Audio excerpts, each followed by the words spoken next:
আছে স্যার, সব বন্দোবস্ত হয়ে গেছে স্যার। Very good. আর আশপাশের সমস্ত রাস্তায় ব্যারিকেড লাগিয়ে দাও, ঠিক আছে? কেউ যেন আসতে যেতে না পারে। Over and out. একটা গাড়িও যেন এদিক দিয়ে না যেতে পারে। হ্যাঁ স্যার। যারা হেঁটে হেঁটে যাবে তাদের বলে দাও অন্য রাস্তা দিয়ে যেতে।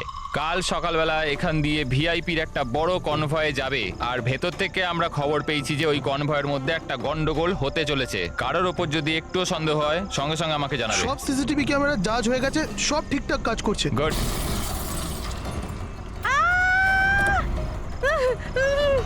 Oh my god, oh my god, oh my god, oh my god. I'm so sorry, I'm so sorry. ওঠো ওঠো ওঠো ওঠো। আমি কিছু করিনি। Get up, please get up. Accident করলেন না নাকি? না না না, আমি কিছু করিনি। He came in front of my car. এভাবে কেউ গাড়ি চালায় নাকি? স্যার, এ তো মরে গেছে। মরে গেছে? না না না না না, আমি কিছু করিনি। আরে ম্যাডাম, এই সিসিটিভি ক্যামেরাতে সবকিছু রেকর্ড হয়ে গেছে। এটা চালু আছে? হ্যাঁ চলে এগুলো। এটা কেন চলে? অ্যারেস্ট করো ওনাকে। লিসেন। অ্যাকচুয়ালি আমার হাজবেন্ড যে আছে, he is a very very rich man. টাকার কোনো অভাবই নেই ওনার। তো যদি আপনারা চান তো এই ফুটেজটা ডিলিট করা যায় না? এক minute. Get up, save some money, get up, please get up, please. Madam, হ্যাঁ, 10 লাখ। 10 লাখ? সিসিটিভি ফুটেজও গায়েব হয়ে যাবে, তার সাথে সব প্রমাণও। আরে এটার থেকে বাঁচতে গেলে এটুকু টাকা তো দিতেই হবে ম্যাডাম। শুধু টাকা নিলেই হবে না, আরো অনেক কিছু নিতে হবে তোমাদের।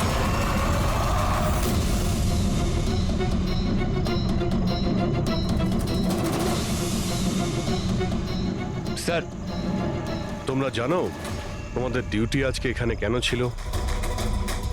কারণ আমরা জানতে চেয়েছিলাম যে 24শে জুলাই রাত এখানে কার ডিউটি ছিল আর কে টাকা নিয়ে অপরাধীদের ছেড়ে দিয়েছিল। তোমার মতো লোকের পুলিশে থাকার কোনো অধিকার নেই।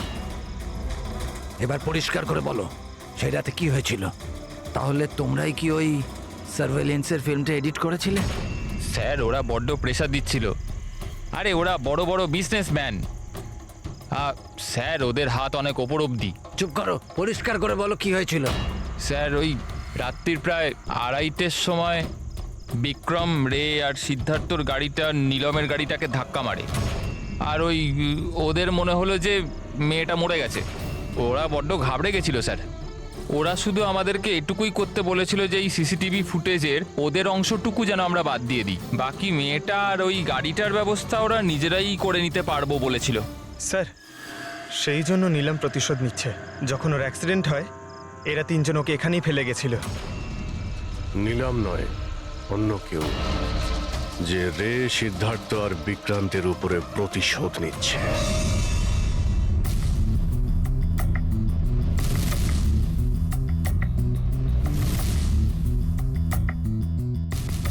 অভিজিৎ, নীলমের শরীর থেকে তার বাইরে যাওয়া পসিবল নয়। অ্যাস্ট্রাল প্রজেকশন, সেটা তো আমরা ধরছিই না। আর পুরবী তো দেখেছে, পুরবী ওখানে ছিল, আর ও তো বলছিল যে নীলম ওখান থেকে নড়েইনি। তাহলে বুঝে উঠতে পারছি না যে সিদ্ধার্থ আর রে, এরা দুজনে নীলমকে রাস্তায় কিভাবে দেখলো।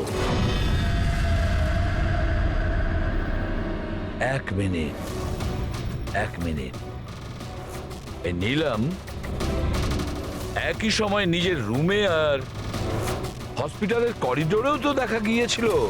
1 মিনিট বস, এই যে গাড়িটা নীলমকে হঠাৎ দেখে ঘাবড়ে গিয়ে উল্টে যায়নি, বরং এই গাড়িটাকে অ্যাক্সিডেন্ট করানো হয়েছে।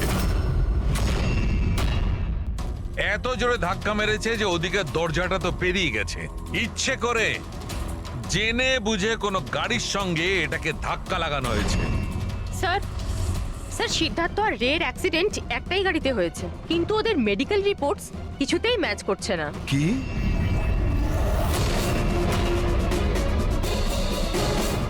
হ্যাঁ বস।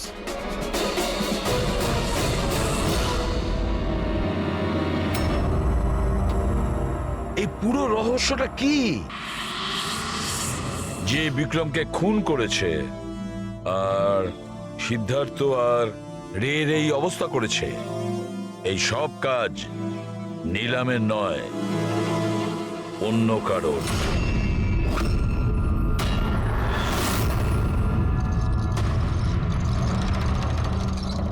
রে রে তোমার যেখানে অ্যাক্সিডেন্ট হয়েছিল সেখানে সিআইডির অফিসাররা গিয়েছিল। আর তাছাড়া তোমার গাড়ির কন্ডিশন আর তোমাদের মেডিকেল রিপোর্টও চেক করা হয়েছে। ওটা খুব সাংঘাতিক অ্যাক্সিডেন্ট হয়েছিল। দেখো সিদ্ধার্থর কিরকম অবস্থা। কিন্তু একটা জিনিস দেখে ভালো লাগছে, এত বড় অ্যাক্সিডেন্ট, এত সাংঘাতিক অ্যাক্সিডেন্ট যেখানে সিদ্ধার্থর এরকম অবস্থা, সেখানে তোমার তো শুধু এত সামান্য আঘাতটা লেগেছে কিভাবে? আচ্ছা এই অ্যাক্সিডেন্টটা হলো কিভাবে? আসলে ওই আমি রাস্তাতে আমি নীলমকে দেখেছি, আর এই কথাটাই আমি সিদ্ধার্থকে বলেছি। ওই ভয় পেয়ে গাড়ি টার্ন করতে গেল, গাড়ি স্পিডে ছিল তো কন্ট্রোল হলো না, আর গাড়ি উল্টে গেল। না না না না না, মিথ্যে কথা বলছো তুমি। তোমার গাড়ি উল্টে যায়নি, অন্য গাড়ি এসে তোমাকে ধাক্কা মারে। কে?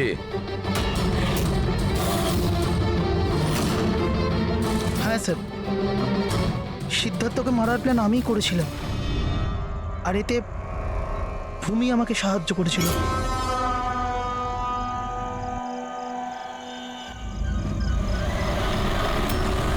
আরে ব্রেকটা মার, ব্রেকটা মার, ব্রেকটা মার!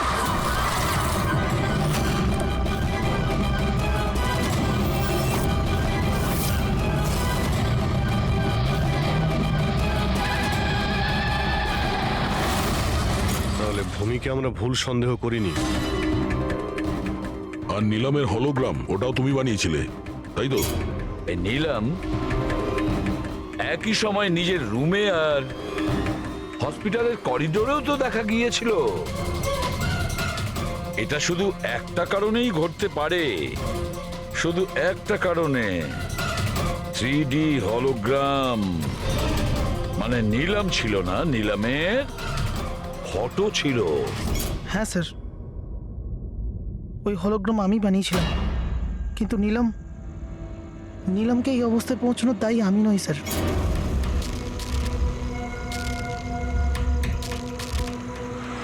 এই নীলম আমাদের ডিসি চকে কেন ডাকলো? ও আমার উপর লিগ্যাল অ্যাকশন নেবার কথা ভাবছে, কিন্তু আমি ওকে 1 টাকাও দেবো না। ওর হিসেব আমি আজকে একদম শোধ করে দেবো। আরে কি করছিস বিক্রম? ও বন্ধু আরে আমাদের। উড়িয়ে দে এটাকে বিক্রম। আরে সিদ্ধার্থ তুই চুপ করে বস না। না বিক্রম, না না না বিক্রম, আমি বিক্রমকে আটকানোর চেষ্টা করেছিলাম, কিন্তু স্যার বিক্রম আমার একটা কথাও শুনলো না। আমি নীলমকে বাঁচাতে চাইছিলাম স্যার, ওকে হেল্প করতে চাইছিলাম, কিন্তু এই দুজনে আমাকে কিছু করতে দেয়নি। ও আমাদের বন্ধু ছিল স্যার, কিন্তু আমিও টাকার লোভে পড়ে গিয়ে সিদ্ধার্থ আর বিক্রমের সাথে মিলে নীলমের সাথে বেইমানি করলাম স্যার। ওকে বিজনেস থেকে বের করে দিলাম, আর ওকে মরার জন্য ছেড়ে দিয়ে আমরা 3 জন ওয়ার্ল্ড ট্যুরে চলে গেছিলাম। কিন্তু স্যার যখনই আমরা ফিরে এলাম, তখন থেকে আমি বুঝতে পারলাম যে সিদ্ধার্থ আর বিক্রম মিলে আমাকেও এই বিজনেসের পার্টনারশিপ থেকে বাইরে বের করে দিতে চাইছে। কিন্তু এর আগে এই দুজন নীলমের মতো আমার সাথেও বেইমানি করে। আমি এই দুজনকে আমার রাস্তা থেকে সরানোর প্ল্যান করলাম, আর নীলমের সাহায্য নিয়ে ওদেরকে ভয় পাওয়াতে শুরু করি। তাহলে এই বাংলোতে ছুটি কাটানোর আইডিয়া তোমারই ছিল? হ্যাঁ, ওখানে আমি দুজনকে রেখেও ছিলাম বিক্রমকে মারার জন্য। আমি যা করেছি আমার আফসোস নেই স্যার। নীলমের এই অবস্থাতে আমার পরিচয় গোপন করে ওকে টাকা দিয়ে সাহায্য করছিলাম। জেল যাওয়ার পর এটাই চাইবো যে ওর চিকিৎসায় যেন কিছু কম না হয়। আর ভূমি আমার অফিসে কাজ করতো স্যার, এই জন্য আমি জানতাম যে ও আমার সঙ্গ দেবে, আর আমি ভূমিকে ব্যবহার করেছি নীলমের 3D হলোগ্রাম লাগানোর জন্য।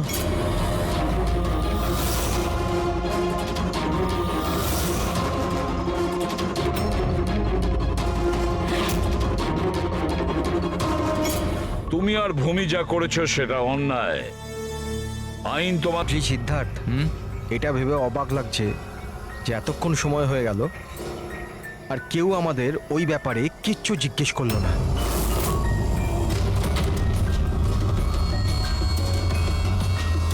এরকম সময়ও কখনো আসবে না। আমাদের ওপর কেউ সন্দেহ করবেই না। কাশিয়া, খাবার কি তৈরি হবে না আজ? হ্যাঁ ব্যাস 5 মিনিট, অলমোস্ট ডান, রেডি হচ্ছে, ব্যাস হয়ে গেছে। বিক্রম, কামান। আমি সিদ্ধার্থকে অনেকবার জিজ্ঞাসা করলাম যে তুমি হঠাৎ রে আর বিক্রমের সাথে 2 সপ্তাহের জন্য ছুটিতে কেন গিয়েছিলে, কিন্তু ও বলেছিল যে বিজনেসের ব্যাপার। আমার বিশ্বাস হচ্ছে না একটু। তা আশা, তুই বিক্রমকে জিজ্ঞাসা করেছিস? হ্যাঁ জিজ্ঞাসা করেছিলাম, তার এই উত্তর দিল। ও তোকে আবার মেরেছে? তাশা, তোর এটা মনে হচ্ছে না যে বিক্রম মরে গেলে ভালো হয়?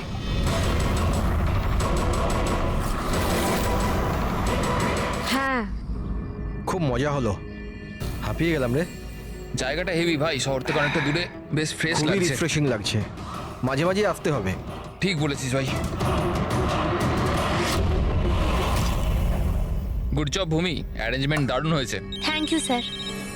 হ্যালো হ্যালো, এখানে নেটওয়ার্ক আসে না নাকি?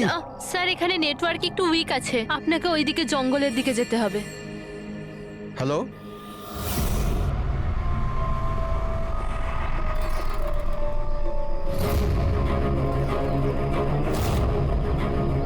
হ্যালো, তোর নেটওয়ার্ক কেন আসছে না? হ্যালো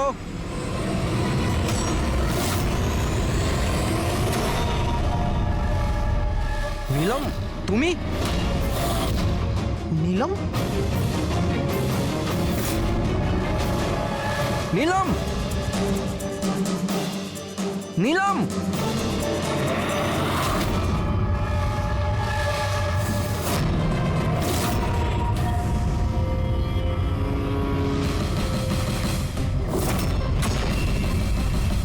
বিক্রম! এখানে নিলামকে কে ডেকেছে? বিক্রম? ও কেন ডাকতে যাবে? কিন্তু ও এখানে কি করে এলো? ওই দেখো নীলম!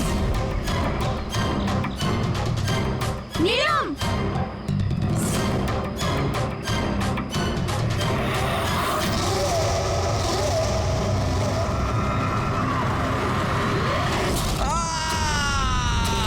বিক্রমের চিৎকার এটা।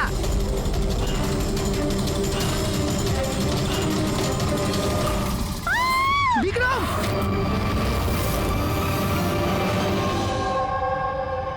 তোমরা সবাই বলতে চাইছো যে বিক্রমকে এখানে নীলম ইচ্ছে করে ডেকেছিল যাতে ওকে সহজেই মারতে পারে, তাই তো?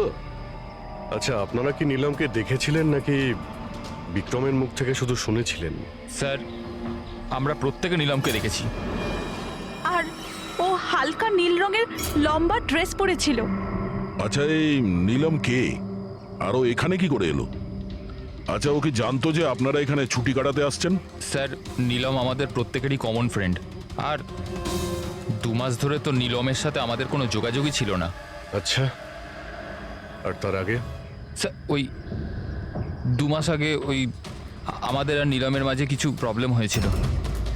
ওর পরে নীলমের সাথে আর কোনো যোগাযোগ নেই স্যার। হ্যাঁ স্যার, আজ বিক্রমের মুখে নীলমের নাম শুনে আমরা সব অবাক হয়ে গেছিলাম। আপনি তো এখানকার কেয়ারটেকার, আপনি তো খুব ভালোভাবে জানবেন যে এখানে কে এসেছিল আর কি কারণে এসেছিল। একদম ফাঁকা জায়গা স্যার, যে কেউ যেতে আসতে পারে। ভূমি, তুমি বিক্রমকে জঙ্গলে পাঠিয়েছিলে তো ফোনে কথা বলার জন্য? স্যার, কারণ ওখানে নেটওয়ার্ক খুব উইক থাকে, তার জন্য। চাইলে আপনারা নিজেরা চেক করে দেখতে পারেন। ঠিক আছে, বিক্রমকে ফোন কলটা কে করেছিল সেটা যদি একবার জানতে পারি তাহলে ঠিক জানতে পারবো যে এখানে কি হয়েছিল আর করেছিল কে।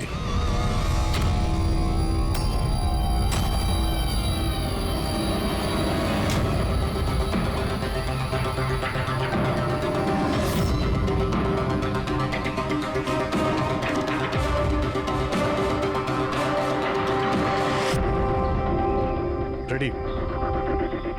এর উপরে ওঠো। এই নাও। কে আমি? আরে পা দাও, ওইতে পা। চলো, আরে স্যার কিচ্ছু হবে না। হ্যাঁ, সাবধানে তাড়াতাড়ি করো। আরে আরে স্যার ধরে নাও এটা। স্যার সাবধানে, নয়তো আমি পড়ে যাবো কিন্তু।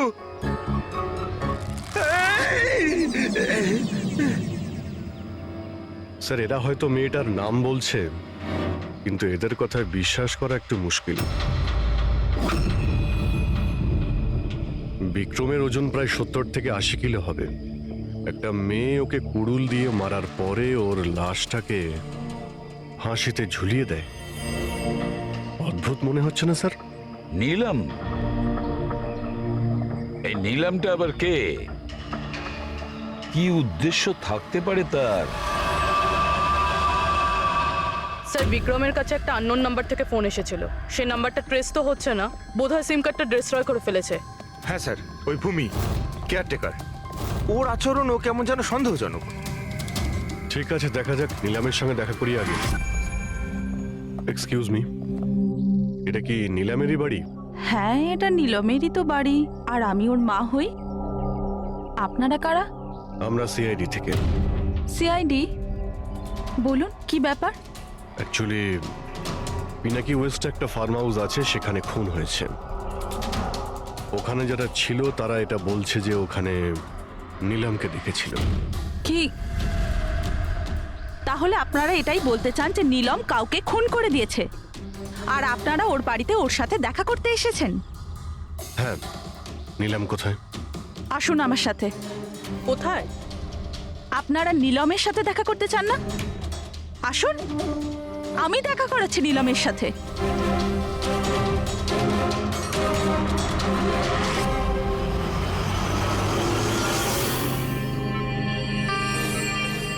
এই যে আমার নীলম, দেখছেন আপনার এর অবস্থা? মেশিনের দ্বারা জীবিত আছে, শুধুমাত্র চোখ ছাড়া এর শরীরের কোনো অংশের কোনো প্রতিক্রিয়া নেই। আর আপনারা বলতে চাইছেন যে যে এই মেয়েটি কারুর খুন করে দিয়েছে?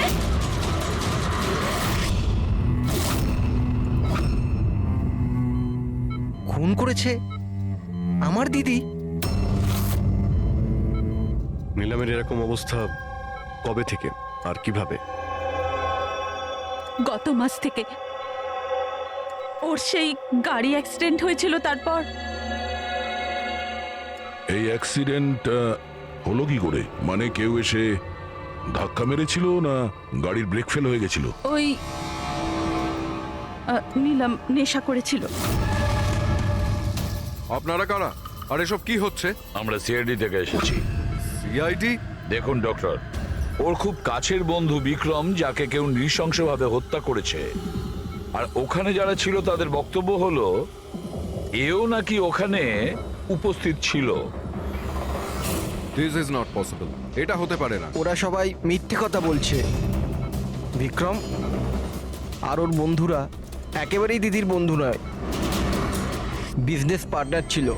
চিট করেছে ওরা দিদিকে, ঠকিয়ে বিজনেস থেকে আলাদা করে দিয়েছে। ভালোই হয়েছে, ওই 3 জন চিটারের মধ্যে একজন মারা গেছে। খুব ভালো হয়েছে। আমাদের কাছে 5 জন আই উইটনেস আছে, প্রত্যক্ষদর্শী, যারা ওকে ওখানে ঘটনা ঘটার সময় দেখেছিল। আপনি বলতে চাইছেন ওর অবস্থা খুব শোচনীয়? দেখুন, আপনার কথা শুনে আমি খুব অবাক হয়েছি। নীলম সেই অবস্থাতেই নেই যে কোনো মুভমেন্ট করতে পারে।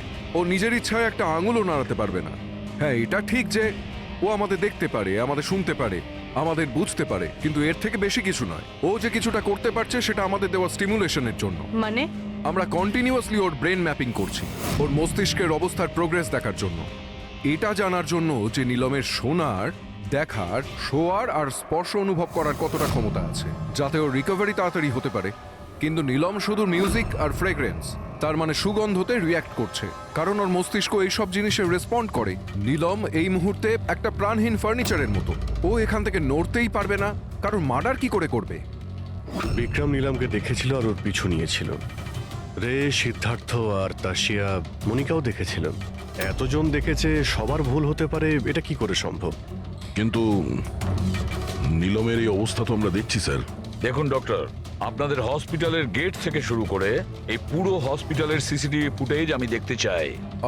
সরি স্যার, গত সপ্তাহে সিসিটিভি ক্যামেরা খারাপ হয়ে গেছে, কোনো ফুটেজ তো নেই আমাদের কাছে। দেখুন ডক্টর, একটা কথা মনে রাখবেন যে যদি এটা প্রমাণ হয় যে নিলামি ক্রাইম সিনে ছিল, তাহলে আপনার লাইসেন্স ক্যান্সেল হতে পারে।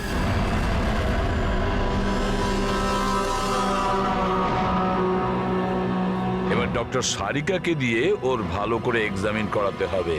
এই পরিস্থিতিতে দুটো ব্যাপার হতে পারে।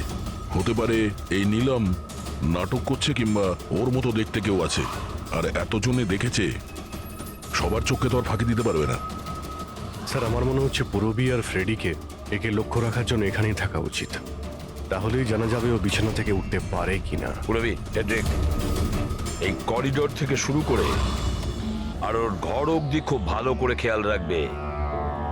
ভালো তো লাগছে না ওকে এই অবস্থায় দেখতে, কিন্তু তবু আমাদের ওর ফিঙ্গারপ্রিন্টস আর ফুটপ্রিন্টস নেওয়া দরকার। আর তাছাড়া নীলামের ভাই আর মা ছাড়া ওখানে আর কে কে আসেন ওর খোঁজ নিতে, ওর সঙ্গে দেখা করতে, সেটাও দেখতে হবে।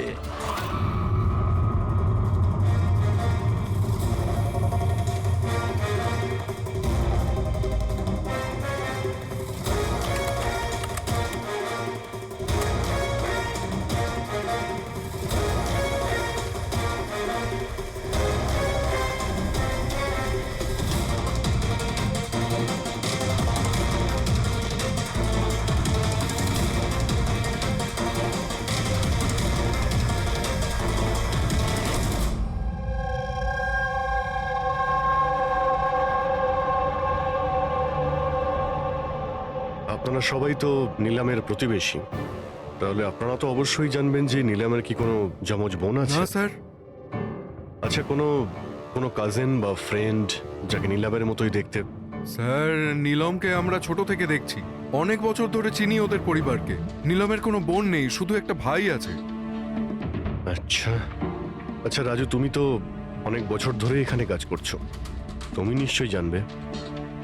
স্যার, নীলম দিদির আত্মীয়দের দেখেছি আমি, ওনার বন্ধুদেরকে আমি চিনি, কিন্তু স্যার এমন কেউ নেই যাকে নীলম দিদির মতো দেখতে। নীলম, ওর জ্ঞান নেই, ও কোমাতে আছে, আর ও তো কিছুই করতে পারবে না। আর রইলো বাকি সবাই যারা ওই সময় পিকনিকে প্রেজেন্ট ছিল। বিক্রমকে খুন ওদেরই মধ্যে কেউ করেছে। তবে স্যার, এই তাশিয়া বিক্রমের স্ত্রী, ওর মুখ দেখে মনে হচ্ছে না যে ওর স্বামী মারা যাওয়াতে ওর কোনো আফসোস রয়েছে। কিংবা স্যার নীলমের মা বিদ্যা আর ওর ভাই ঋষভ। স্যার, বিক্রম আর ওর বন্ধুরা নীলমকে বিজনেস থেকে সরিয়ে দিয়েছিল, হতে পারে বদলা নেওয়ার জন্য দুজনে মিলে বিক্রমকে প্রাণে মেরে দিয়েছে। স্যার, সন্দেহর তালিকায় তো এও রয়েছে, এই বিক্রমকে জঙ্গলের দিকে পাঠিয়েছিল স্যার। পঙ্কজ, এই 4 জনের ওপর কড়া নজর রাখো। দেখো গত 48 ঘন্টায় কি করছিল, কোথায় কোথায় গিয়েছিল। স্যার, স্যার আমার একটা ব্যাপার একদম ভালো লাগেনি। কি ভালো লাগছে না ভাই? স্যার, আমি নিজে ওই মেয়েটাকে এক্সামিন করে আসছি, বেচারি নিজের হাতটাও নাড়াতে পারে না, আর আমরা ওর ফুটপ্রিন্টস আর ফিঙ্গারপ্রিন্টস খুনির সাথে ম্যাচ করাচ্ছি। দিস ইজ সারিকা, একটা কথা তুমি খুব ভালো করে মনে রাখবে, তুমি এতদিন ধরে সিআইডিতে কাজ করছো। সিআইডির কাজে কোনো ইমোশনের জায়গা নেই, এখানে সবাইকে সন্দেহ করতে হয়। মনে রেখো, ওই মেয়েটাকে 5 জন লোক ওখানে দেখেছে, বুঝলে? ইমোশনের কি আছে? এক কাজ করো,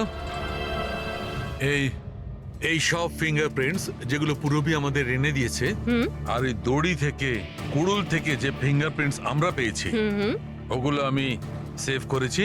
একটু ম্যাচ করে দেখো যদি কিছু পাওয়া যায়।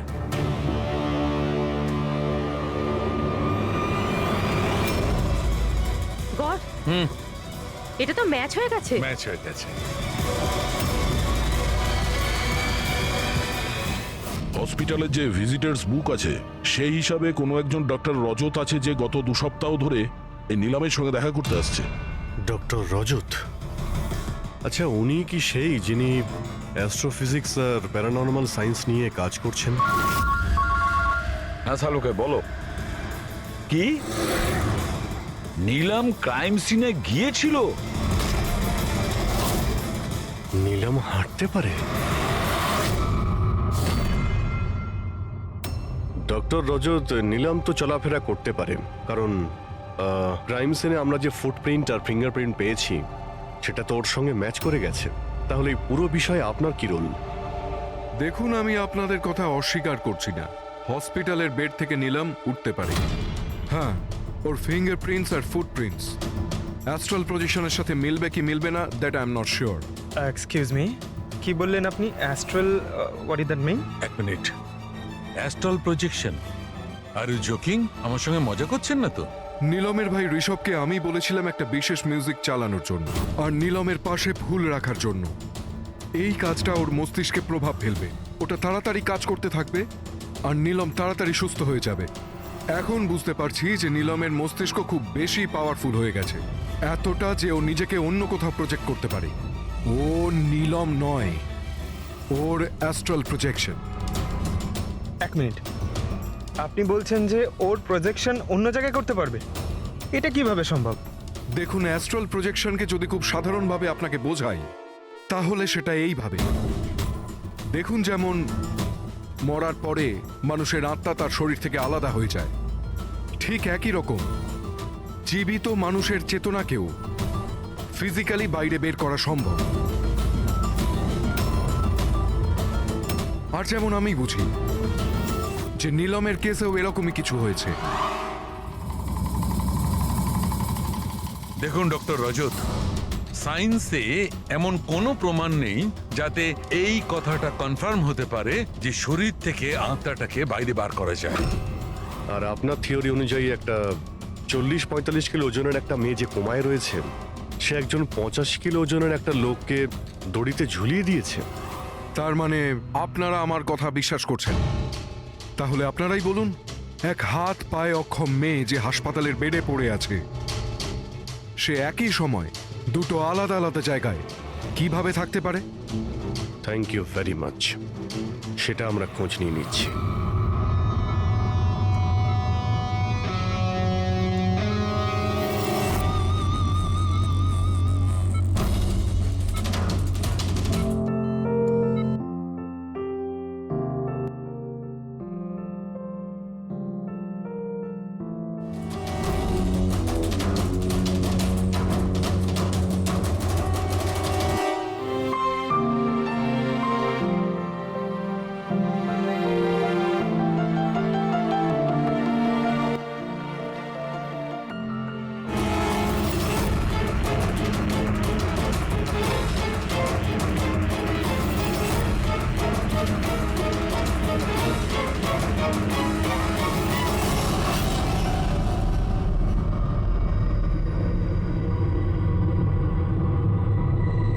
শোনো,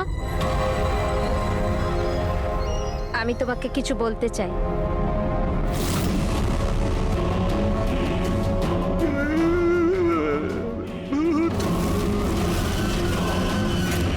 আরে, এই মাত্র তো ছিল।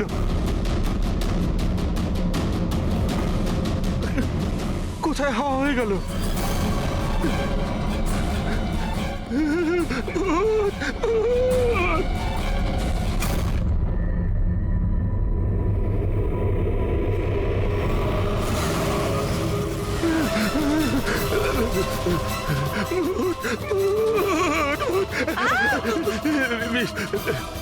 ওখানে ভূত।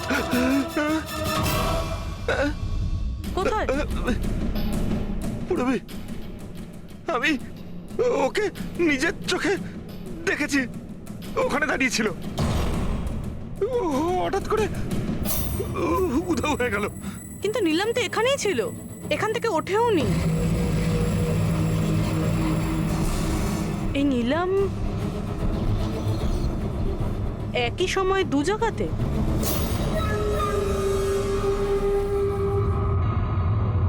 স্যার, আমি নিজের চোখে দেখেছি নিলামের আত্মা দাঁড়িয়েছিল এই করিডোরেই।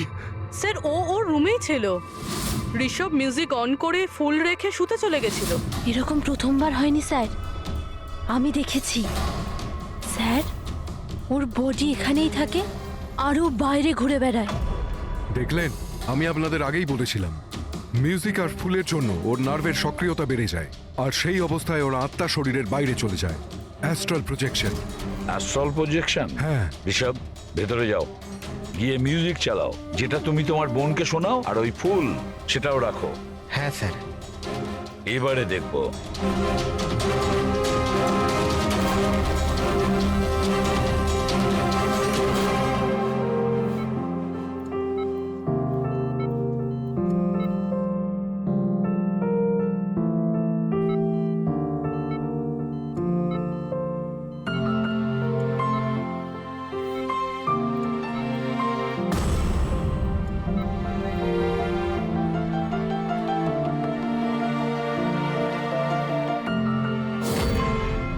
দেখুন, শরীরে সক্রিয়তা বাড়ছে।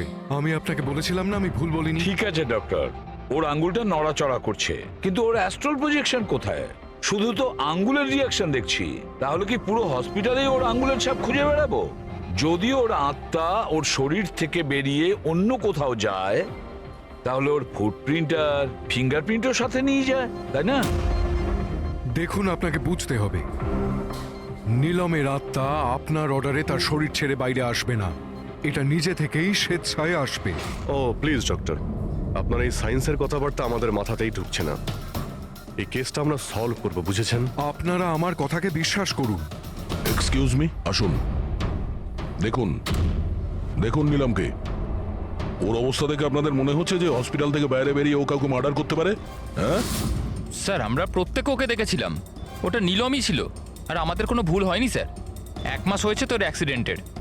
এটা হতেই পারে যে অভিনয় করছে, হাঁটাচলা করতে পারে। সিদ্ধার্থ ও সত্যি বেড থেকে নড়াচড়া করার অবস্থায় নেই। তাহলে ওটা কে ছিল যাকে আমরা ওখানে দেখেছিলাম? ওই দেখো নিলাম। স্যার, আমি বলেছিলাম না নীলমের আত্মা ওর শরীর থেকে। Thank you very much. আপনি আমার ওদিকে গিয়ে বসুন। আপনারাও প্লিজ ওদিকটা গিয়ে বসুন, প্লিজ ওদিকটা গিয়ে বসুন। স্যার, এর আঙুল আর পায়ের ছাপ ম্যাচ কিভাবে হতে পারে? হতে পারে যদি কেউ নিলামের ফিঙ্গারপ্রিন্টস আর পায়ের ছাপ ক্রাইম সিনে ছেড়ে আসে তবে। কি হলো স্যার? একটা কথা আমার মাথায় ঘুরছে। বিক্রমের মৃত্যুর পরে তোমাদের মনে আছে বিক্রমের বন্ধুরা কি বলেছিল? স্যার, নীলম আমাদের প্রত্যেকেরই কমন ফ্রেন্ড, আর 2 মাস ধরে তো নীলমের সাথে আমাদের কোনো যোগাযোগই ছিল না। সিদ্ধার্থ কি করে জানলো যে নীলমের অ্যাক্সিডেন্ট 1 মাস আগে হয়েছিল? 1 মাস হয়েছে তোর অ্যাক্সিডেন্টের। হাঁটাচলা করতে পারে, এটা হতেই পারে যে অভিনয় করছে। সিদ্ধার্থ, রে, দাসিয়া, মনিকা আর ভূমি, এদের সবাইকে বিউরোতে নিয়ে এসো। সিদ্ধার্থ,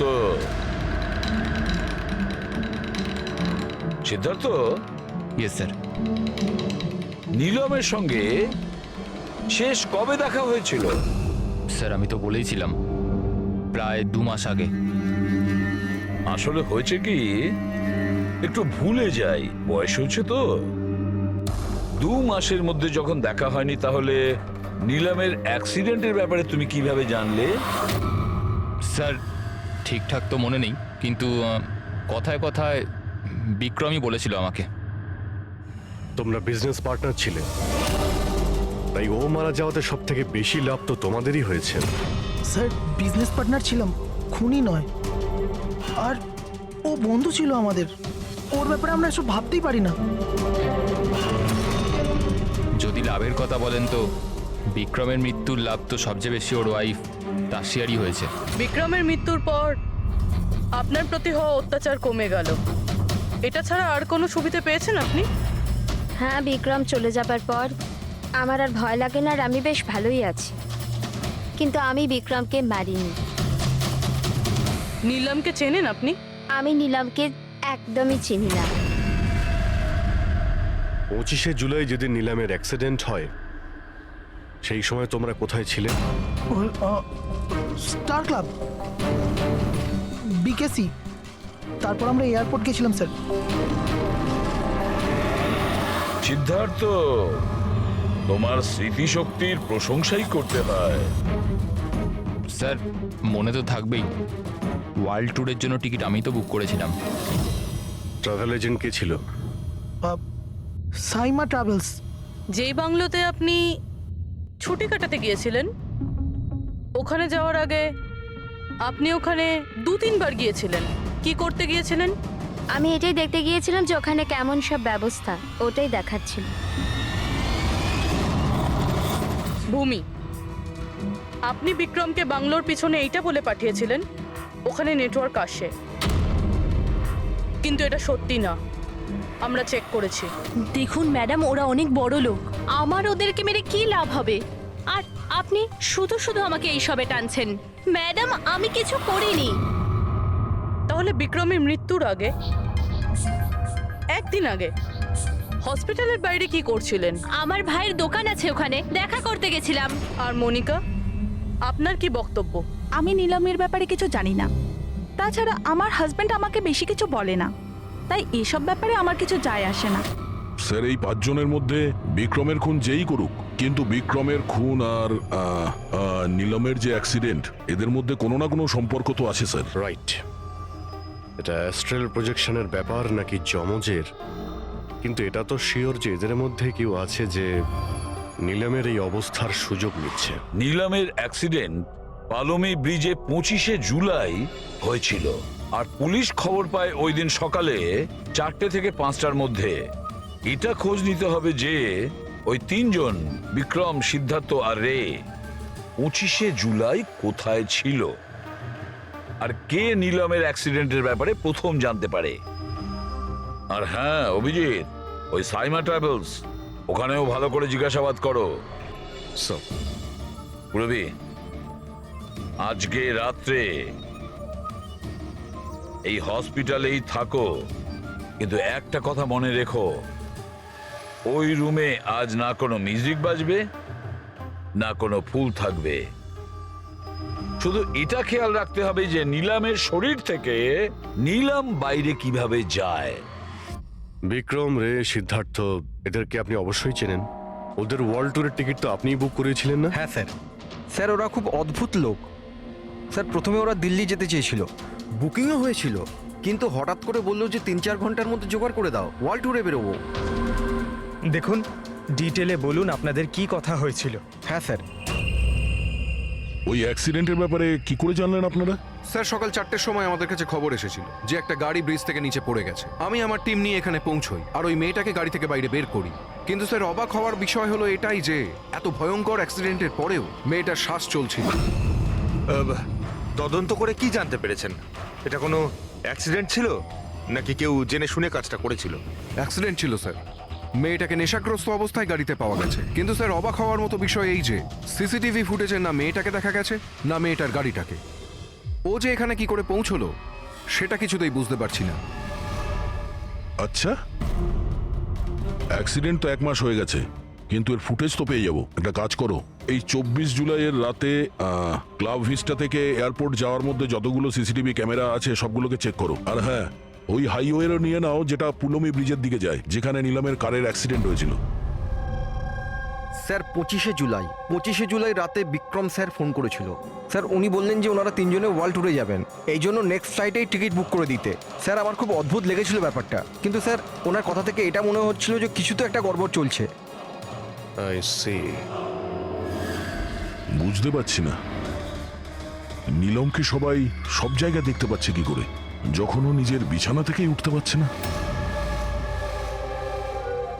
হ্যাঁ স্যার, আমি এখানেই আছি, আর নিলামও আমার চোখের সামনে আছে, ওইভাবে বিছানায় শুয়ে।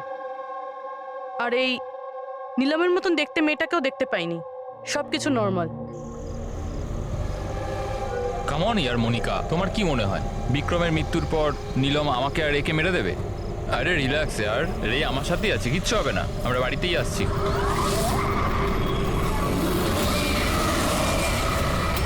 নিলাম, নিলাম, সিদ্ধার্থ সামনে নিলাম দাঁড়িয়ে আছে।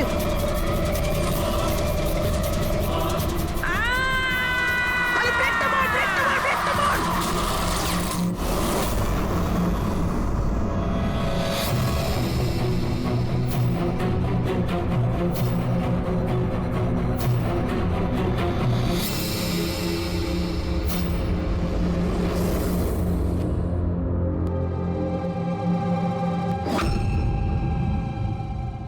হোটেল থেকে এয়ারপোর্ট পৌঁছতে কমপক্ষে 2 ঘন্টা লাগে।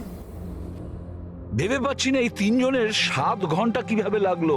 আর স্যার এই ফুটেজগুলো নিয়ে কিছু করা হয়েছে। এই একটু পিছনে নাও তো পঙ্কজ, আর একটু পিছনে নাও যেখানে ডিসি চক ছিল। হ্যাঁ স্টপ, এখান থেকে চালাও। আর এটা পরের ফ্রেমে উধাও। এই ফুটেজ এডিট করা হয়েছে স্যার, এডিট করা হয়েছে। পুলমি ব্রিজের দিকে যাওয়ার রাস্তার সমস্ত সিসিটিভি ফুটেজ তো আমরা চেক করেছি। নিলামের কার তো কোথাও দেখতেই পাইনি। আর যদি নিলাম এই রাস্তা দিয়ে না যায় তাহলে ওর গাড়ি ওখানে ওই পুলমি ব্রিজের নিচে কি করে গেল? স্যার মনে হচ্ছে নিলামের সঙ্গে ওখানেই কিছু হয়েছিল, যেখান থেকে ফুটেজে গাড়িটা উধাও হয়েছে। পুলিশের রিপোর্ট অনুযায়ী নিলামের অ্যাক্সিডেন্ট হয়েছিল 25 তারিখ সকালে 4টে থেকে 5টার মধ্যে। মানে অ্যাক্সিডেন্টটা 24 তারিখ রাত্রে হয়েছিল। যে ট্রাফিক পুলিশ ওই সময় ডিউটিতে ছিল আর সার্ভিলেন্স কপস ডিউটিতে ছিল, ওদের সাথে কথা বলতে হবে। Hello, what? এখন কোথায়? ওকে, ঠিক আছে, আমরা আসছি। স্যার এই